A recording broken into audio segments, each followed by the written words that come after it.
Donc, bonsoir tout le monde et bienvenue à une autre séance de Shake. Mon nom est Mario Genot. Mon nom c'est Gabriel. Donc, Gabriel, aujourd'hui, ce qu'on va faire, c'est une composition de base. Dans le sens que ce sera pas. Ben, je dis de base. Dans le fond, ça va être. Il va y avoir une certaine complexité. Mais ce que j'ai décidé de faire ici, c'est utiliser une composition. On va faire une composition où on va utiliser des techniques qu'on a déjà vues. Donc, un peu pour rafraîchir un peu notre mémoire et puis aussi s'amuser un peu avec cet exercice. Donc, je vais commencer par te montrer le résultat final. Donc, on voit ici, j'ai compo robot auto. Et puis, à l'intérieur, j'ai bien sûr les dossiers habituels. Dans le dossier Renders, je vais tout de suite aller à cet endroit. Donc, j'ai le final, mais j'ai aussi une pub qui a été faite. Donc, une publicité qui a été faite avec Shake, justement. Ben, Shake et autres logiciels. Donc, dans le fond, je vais te montrer le résultat final de la publicité. Puis nous, on va faire seulement une partie de cet exemple. Donc, je te montre ça. Tu vas voir, c'est pas mal intéressant.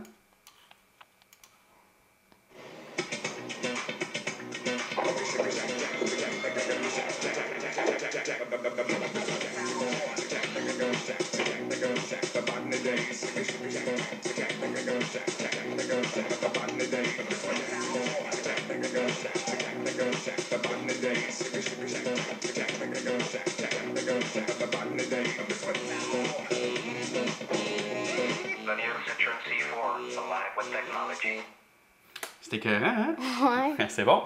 Donc, dans le fond, ça a l'air bien complexe, mais en réalité, dans cette pub-là, la partie complexe, en réalité, a été faite au niveau de la production. C'est-à-dire, ça a été compliqué pour l'animateur 3D de faire ça. Ça a été compliqué pour celui qui a tourné l'arrière-plan et ce genre de trucs. Mais pour faire la composition, c'est assez simple. Donc, je vais te montrer maintenant le résultat final de notre exercice, qui dure seulement 2 secondes et demie à peu près. Là. Parce que faut pas que ça soit trop long. Donc, voilà.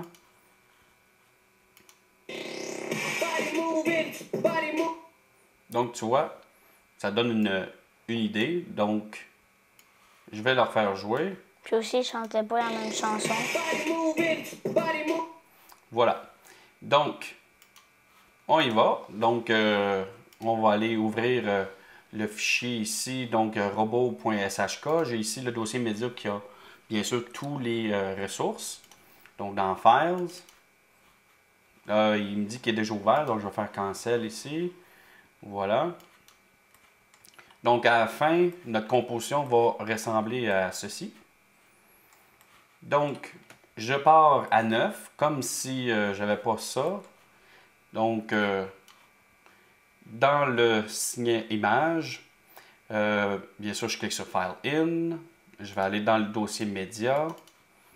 Et qu'est-ce qu'on a? On a l'arrière-plan, l'avant-plan, la musique et le robot comme tel. Donc, je clique, je glisse, je sélectionne les fichiers. Voilà. Donc, j'agrandis ici, je vais replacer ça. Donc, la musique, bien sûr, j'aurais dû pas importer ça de cette manière. Donc, je vais l'enlever. Donc, voilà les fichiers. Donc, si on vient voir, donc, il ne veut pas apparaître. Je vais reculer. Bon, voilà. Donc, ça, c'est l'avant-plan. Ça, c'est l'arrière-plan. Et ça, c'est bien sûr le robot. Donc, je vais repositionner ça comme il faut. Je vais même le tasser un peu. Oups. Ça, je vais laisser ça là. Tasser ça un peu comme ça. Agrandir. Donc, comme j'ai dit, ça, c'est l'avant-plan. Donc, je double-clique dessus. Et ce que je devrais faire, c'est donner des chemins relatifs. Donc, c'est ce que je vais faire. Ici, je vais agrandir. Oups. Commande Z. Oh. La musique est revenue. Je l'enlève. Donc, je double-clique, j'agrandis ici. Et juste devant le mot média, 2./. Et je vais le renommer dans ce cas ici. Donc, au lieu de s'appeler sFileIn2, je vais l'appeler, mettons, avant-plan. Voilà. Le robot. Donc, je lui donne un chemin relatif, juste devant le mot média. Donc, je reviens, je change son nom, je vais l'appeler robot. Ah, donc il y a déjà un élément qui s'appelle comme ça, donc je vais l'appeler mon robot. Voilà. Et l'arrière-plan, chemin relatif. Voilà. Et puis, je vais l'appeler arrière-plan. Voilà. Oups. Enter. Ensuite, ce que je devrais faire, dans le fond, c'est lui dire le nombre de frames sur lequel que je travaille. Et si on regarde, mettons, on va prendre le robot, et puis on vient voir ici au niveau du premier frame et du dernier frame, on voit qu'il y a seulement 60 images. Donc, dans Globals, ici, j'ai 1 à 80, donc je vais changer ça pour 1 à 60. Et ensuite, ici, je clique pour que la ligne de temps reflète, dans le fond, le nombre de frames avec lequel je travaille. Ça va pour ça? Ouais. Tout est clair, tout est beau. Donc, je vais commencer à faire ma composition. Donc, je vais prendre ici l'avant-plan. Et puis, je vais commencer. Si on regarde, l'avant-plan a comme résolution 1920 pixels par 1080. Donc, le robot, lui, a la moitié. Tu vois, a 960 par 540. Donc, je vais devoir redimensionner le tout. Donc, avant de faire les redimensions, ce que je vais faire, c'est faire connecter mon avant-plan avec mon arrière-plan et ensuite réduire ça de moitié, puis par la suite, connecter ça avec mon robot. Donc, j'ai mon avant-plan et je vais prendre l'objet Over, donc dans le signet Layer. Donc ici, Over. Je branche ça. Voilà, donc si on regarde, j'ai ça et les deux ensemble, ça fait ça. Et ensuite, je peux me servir d'un objet pour redimensionner et donc redimensionner ça de 50%. Donc, quel objet, Gabriel, je devrais utiliser ici pour le réduire de moitié? As-tu une idée? Non. Tu n'as aucune idée? Donc, dans le fond, on pourrait prendre l'objet Move 2D. On pourrait prendre l'objet Resize. Donc, on va prendre l'objet Resize.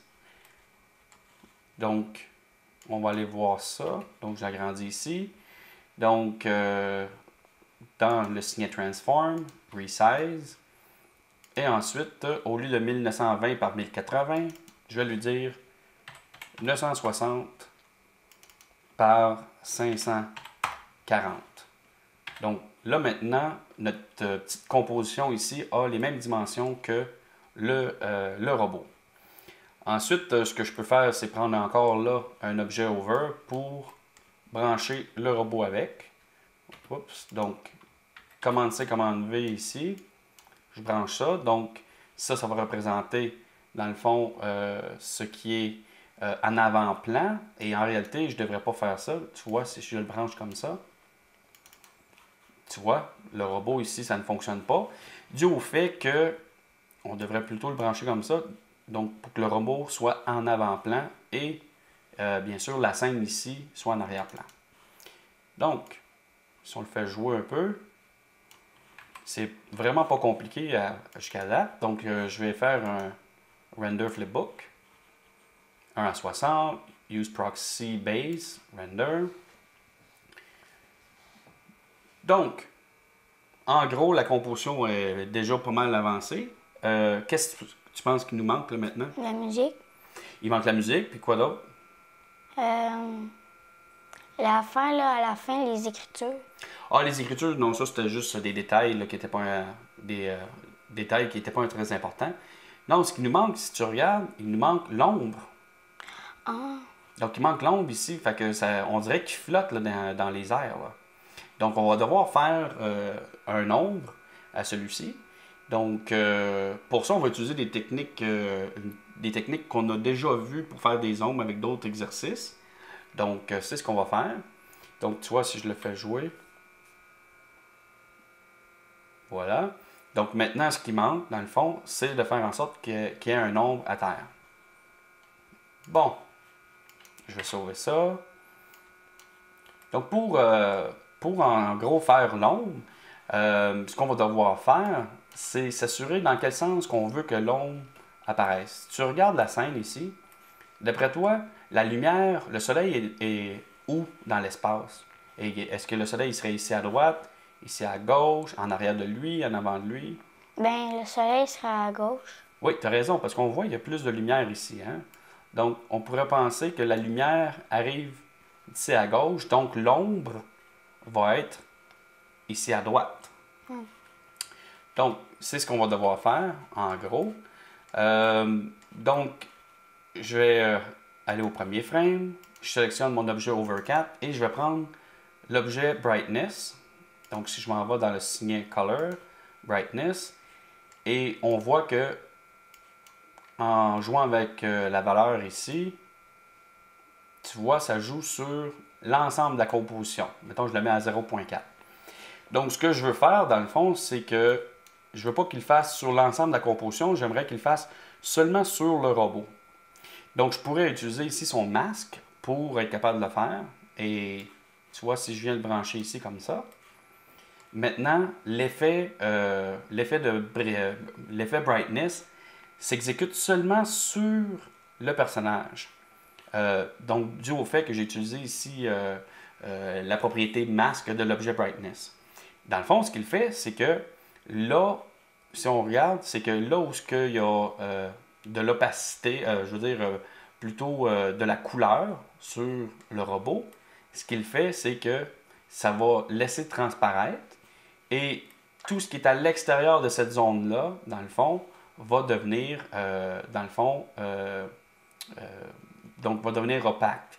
Donc l'idée, c'est qu'il laisse seulement apparaître ici l'effet brightness là où il y a le robot. Donc, ça, c'est très pratique parce que maintenant, on sait que l'effet brightness va suivre le robot puis va prendre la forme. Donc, qu'est-ce qu'on devrait faire maintenant pour que ça soit un peu plus réaliste, d'après toi? Ben, tu changes la brightness. Ben, La couleur. le brightness, c'est correct. C'est pas ça. Ce qu'il va plutôt falloir faire, c'est plutôt écraser notre effet brightness comme pour qu'il soit à Pour terre. aller à droite. Exact. À terre, à droite, exactement. Donc, pour ce faire, je vais prendre l'objet Move 2D pour commencer. Même que je pourrais prendre autre chose que le Move 2D, je vais prendre, tiens, Corner Pin. Donc, si je prends Corner Pin, je vais l'extraire d'ici, je vais venir le brancher comme ça. Donc, je double-clique sur l'ensemble de la composition. Ici, à droite, pour faire apparaître les paramètres de l'objet Corner Pin. J'agrandis ici. Et ce que je pourrais faire, c'est commencer à jouer avec les leviers comme ça pour faire mon ombre. Donc, tu vois, je l'écrase pas trop, comme ça, à droite, jusqu'à temps que j'ai l'effet que je recherche. Là.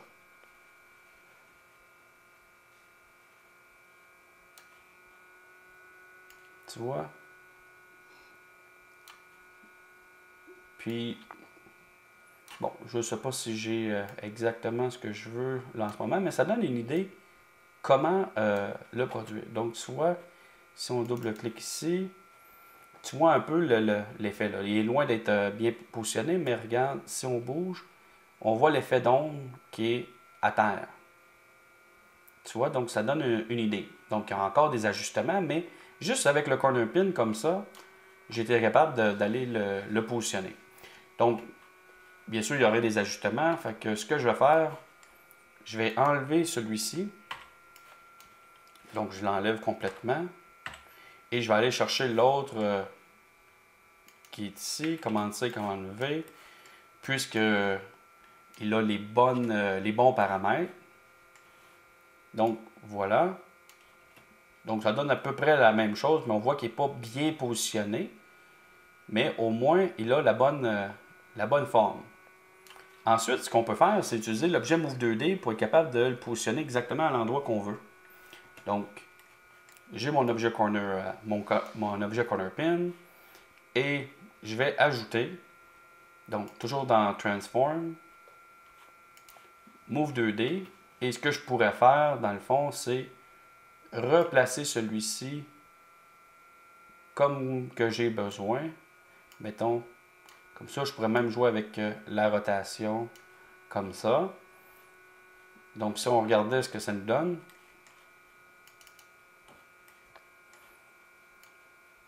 voilà, donc ça donne une idée, mais il y aurait bien sûr encore des ajustements. Donc, encore des ajustements à faire, mais ça donne quand même une idée. Entre autres, un ajustement qu'il va falloir qu'on fasse, c'est de faire en sorte, si on regarde, là, si on se rapproche, l'ombre passe par-dessus. Il devrait être en arrière. Donc, voilà ce que je vais faire. Avec mon objet Move 2D ici, je vais l'éliminer. Je vais aller chercher celui-ci. Commande C, commande V. Donc, je fais ça, bien sûr, tout simplement pour sauver du temps, parce qu'il y aurait, bien sûr, ce qui prend le plus de temps, c'est tout les détails qu'on doit faire. Donc, on doit mettre dessus. Et tu remarqueras ici, tiens, je vais le refaire. Oups. J'agrandis ici. Là, bien sûr, regarde bien l'ombre. Regarde les pieds. Et vraiment, là, il fait exactement ce qu'il devrait faire dans le fond. Mais il a dû avoir des ajustements. Donc, ce que j'avais fait, donc là, ici, il le fait parce que ça a déjà été produit. Si je fais apparaître ici les paramètres, tu vois, j'ai des keyframes à certains endroits. Donc, ce que je vais faire, je vais faire une copie coller. Et celui-ci, je vais tout simplement faire un reset all values. Donc, tu vois, ce qu'il faudrait, c'est le repositionner comme il faut. Activer, bien sûr, activer les keyframes, donc les images clés. Donc, positionner ça comme qu'on a besoin. Et faire jouer l'animation frame par frame. Et faire des ajustements. Donc là, je suis au 4e frame. Mettons que je le voudrais un petit peu plus bas. Comme ça, je pourrais même jouer avec la rotation un peu. Puis je continue. Tu vois ici, si je reviens un peu, il y a un petit décalage ici. Donc je pourrais le remonter à peu près. Là, c'est pas grave s'il passe par-dessus. On va arranger ça par la suite. Puis tu vois, il me fait des images clés aux endroits. Donc tu vois, comme ça, je peux bien fixer l'ombre et le faire bien suivre le personnage. Donc, je vais rebrancher. Donc, celui-là, je l'enlève. Je rebranche celui-ci. Et si je fais apparaître ici les paramètres, on voit les keyframes pour les ajustements. Donc, il y a eu quelques images clés que j'ai dû faire pour faire en sorte que l'ombre suive de façon convenable. Maintenant, pour faire en sorte que celui-ci, tu vois, ici en ce moment, il passe par-dessus. Ouais. Donc, pour qu'il soit plutôt en arrière, il va falloir qu'on utilise, dans ce cas-ci, l'objet Key Mix pour être capable de jouer avec la profondeur. Donc, c'est ce qu'on va faire. Mais avant, j'aimerais ça aussi adoucir l'effet d'ombrage. Donc, ce que je peux faire, c'est venir sélectionner ici mon robot, aller dans le Signet Filter, choisir ici Blur.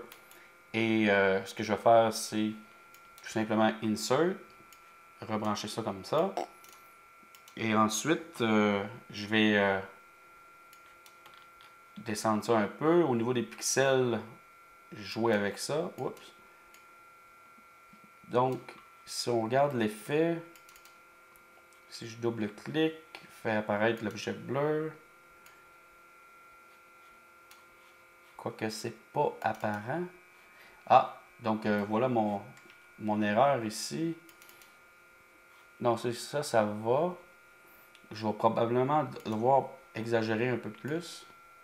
Et voilà, donc on a vu un peu l'effet ici pour, dans le fond, l'adoucir. Là, je l'ai mis ici à 200.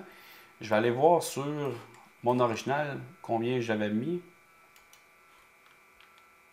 Ah, j'avais mis tout simplement 20 pixels dans ce cas ici. Bon, c'est pas plus grave que ça. Je vais le laisser comme ça ici à 200. Voilà. Donc, même peut-être 200, c'est peut-être un peu trop. Et je vais essayer peut-être 100. Bon, je retourne au premier frame pour justement faire en sorte que l'ombre soit en arrière. Donc, c'est pas tellement évident dans ce cas ici. C'est pas tellement évident à voir, mais l'ombre est vraiment par-dessus. Ça serait peut-être plus évident si on changeait la couleur, dans le fond, temporairement. Donc, ce que je vais faire, sélectionner ici mon objet Move 2D. Dans le signet Color, choisir Malt et puis cliquer sur Color, mettre ça rouge. Bon, ici, il l'applique pas vraiment, on le voit pas beaucoup. Je vais voir. Ouais, c'est vrai que je l'applique directement sur le masque. C'est pas là que je devrais le faire en réalité. Donc, je vais le laisser comme ça. Dans le fond, ce qui aurait été plus facile à nous aider à comprendre, ce que j'aurais dû faire, c'est brancher plutôt celui-ci comme ça. Et là, ça nous donnerait une meilleure idée et brancher ça comme ça. Donc, tu vois, ça nous donne une meilleure idée. Et on le voit là en ce moment que l'ombre l'ombre est par-dessus. Donc, je vais le laisser comme ça pour tout de suite et je vais le rebrancher par la suite. Ça, c'est tout simplement, bien sûr, un exemple pour qu'on puisse bien voir l'ombre. Donc, qu'est-ce que j'ai dit qu'on va avoir besoin d'utiliser pour faire en sorte de jouer avec la profondeur? Quel objet? C'est. Oh, je me souviens plus comment il s'appelle. La mémoire. L'objet KeyMix. Oh. Donc, l'objet KeyMix. Donc, je vais sélectionner ici mon objet Malt. Et puis, je vais aller dans le signal Layer. KeyMix. La première entrée représente, dans le fond, ton arrière-plan. Donc, l'arrière-plan, je veux que ça soit, en gros, toute la composition. C'est-à-dire l'arrière-plan, le robot avec l'ombre. L'autre entrée ici, ça représente l'avant-plan, donc le calque qui va être par-dessus. Donc, dans ce cas ici, ce que j'aimerais que ça soit tout simplement le robot. Donc là, on ne le voit pas, j'ai agrandi. Donc, le robot. Donc, qu'est-ce qu'on a?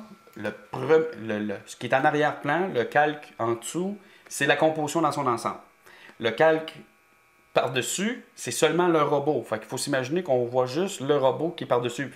Mais le robot est comme placé exactement par-dessus le robot qui est en dessous. Hein? Mais c'est comme si on avait un deuxième robot par-dessus.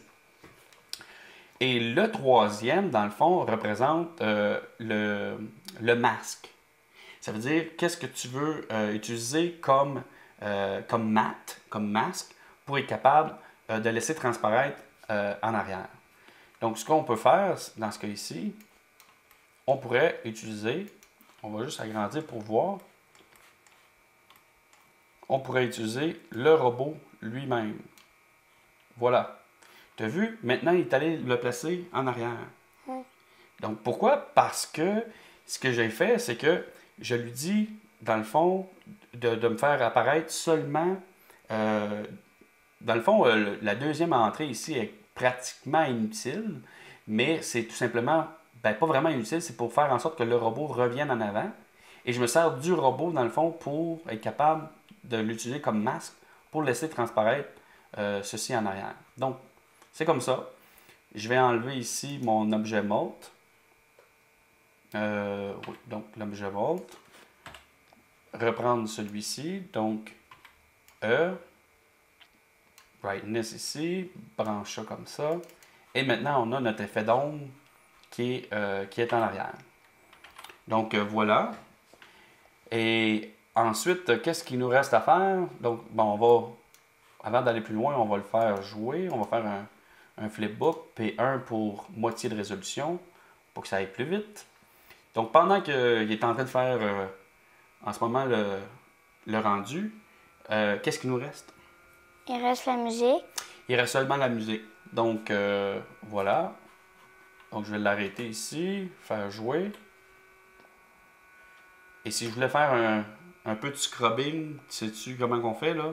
Ben, c'était la touche plus grande. Non, dans ce cas-ci, là, si je mets sur pause, c'est Shift. Et tu cliques sur la roulette oups, pas la roulette du milieu, mais plutôt. Donc sur Shift et. Mets sur pause, Shift. Et ta souris, ton bouton de gauche. Ça te permet de faire ce qu'on appelle du scrubbing. Donc faire un aller-retour comme ça. Donc voilà. Donc pour ce qui est du son, on va faire quoi? Donc ça fait longtemps qu'on n'a pas fait ça. Ce qu'on doit faire, c'est venir ici, cliquer sur le signet audio, File. Donc ici, je l'ai déjà. Donc je vais l'enlever, Remove, Selection. Donc, normalement, il n'y aura rien, mais à cause de ma composition de départ, il y a ça. Ouais. Donc, Open Audio File. Dans Média, Music.oif. Donc je vais faire Cancel. On va aller à la racine ici. Donc, Music.oif. Je vais déposer ça sur QuickTime. Fais jouer. Tu vois, c'est pas long. Ça dure exactement 2 secondes, 15 frames. Okay. Donc, exactement la même durée que mon animation. Mais que le robot, il bouge. Exactement. Donc, Open Audio File, Music.oif. Si je veux le faire jouer, je peux faire Preview Audio. Voilà. Et si je voulais le faire jouer, mon animation, puis l'entendre, pourquoi que pendant que je le fais jouer ici, je le vois pas, je l'entends pas? Je sais pas. Ça fait longtemps, hein? Donc, il faut venir cliquer ici pour lui dire d'activer l'audio. Donc, maintenant, il est actif. Je le fais jouer. Et comme tu peux voir, il y a de la misère à jouer notre animation plus l'audio. Donc, c'est pour ça qu'il saute certains frames. Ça veut dire qu'il essaie de le jouer le mieux possible, mais il y a de la misère parce que c'est assez lourd. Donc, si on veut faire juste un render flipbook, on n'entendra pas la musique avec. Donc, on va faire un render disc flipbook. Ben, pour un disque. Donc, pour faire un point move, donc ça veut dire une séquence vidéo finale. Okay. Donc, tu vois ici dans le time range 1 à 60, ça va. L'algorithme à utiliser pour compresser la vidéo, je vais cliquer dessus, je vais choisir, dans ce cas-ci, H264, qui est un format de compression super efficace. Donc, il compresse beaucoup et il garde la qualité. Le nombre de frames par seconde, ben ici, je travaille à 24 frames par seconde, donc je vais le laisser comme ça. Je clique sur OK, puis bien important, je vais cliquer ici sur Audio pour activer l'audio. Je clique sur Render. Donc, bien sûr, il fait un pré-rendu qu'il appelle. Et lorsqu'il sera terminé, je vais pouvoir l'écouter et le sauvegarder sur le disque dur. Donc, tu vois, c'est assez lourd dans ce cas-ci. Ça dure seulement, même pas 3 secondes. Et puis pourtant, ça y prend un certain temps à faire le rendu, dû au fait que c'est de la très haute résolution, même si c'est à la moitié de la haute définition. Donc, c'est la moitié de 1920 par 1080, mais c'est quand même lourd. Et en plus, avec la musique. Donc, il faut s'attendre que si on a une scène qui dure plusieurs minutes, ça peut être assez long à faire le rendu. Ben, 1 heure, ça prendrait combien de temps à peu près? Oh boy, je sais pas. 1 heure, faire... De toute façon, ça n'existe pas une scène d'1 heure. Un film d'1 heure, mais... Non, mais je veux dire, le pré-rendu, ça pourrait-tu être 1 heure? Ah oui, ça pourrait prendre bien plus qu'1 heure aussi. Donc voilà. Et puis là, c'est comme tu peux voir assez grand. Et si on est satisfait, Save Movie. Dans notre dossier Renders, donc je vais l'appeler Final 2.mov. Et voilà, donc je peux quitter Shake. Il va sûrement me demander de sauvegarder, à moins qu'il ait déjà été fait. C'était le cas. Final 2. Réduire ça. Et voilà. Et on peut voir que l'effet d'ombre est vraiment efficace dans ce cas ici. Donc, si l'animateur 3D a oublié, dans le fond, de faire l'effet d'ombrage, eh bien, et de nous le donner avec l'animation, ben nous autres, on peut aussi le refaire. Pour juste terminer, si je voulais aussi faire des corrections couleurs sur l'arrière-plan et l'avant-plan, donc ce que je ferais, donc si je reviens à ma composition, si je veux faire une correction couleur au niveau de l'arrière-plan, je prends mon objet ici Resize. Ensuite, dans le signet Color, je vais prendre mon objet le plus simple et mon préféré, l'objet Malt. Et au niveau des paramètres ici, je clique sur la touche Commande pour m'aider au niveau de la correction couleur. Donc ça c'est pour le rouge. Mettons ça c'est pour le vert. Et ça c'est pour le bleu. Donc si je le sélectionne et je fais I, on voit un peu ce que j'ai fait. C'est pas nécessairement mieux, mais ça donne quand même une idée. Et pour ce qui est du robot, si on regarde à quel endroit je devrais placer mon objet mort, si je copie, je colle ça, dans tout ce beau fouillis, où est-ce que je pourrais le mettre? Ben, c'est bien important de comprendre notre structure, c'est que ce qu'on voit ici, sur la scène ici, c'est tout ce qui a rapport avec l'objet qui est mix ici. Donc ça représente l'arrière-plan, ça représente l'avant-plan, et lui le masque. Donc le masque nous laisse transparaître ça. Donc, notre objet mort devrait venir ici.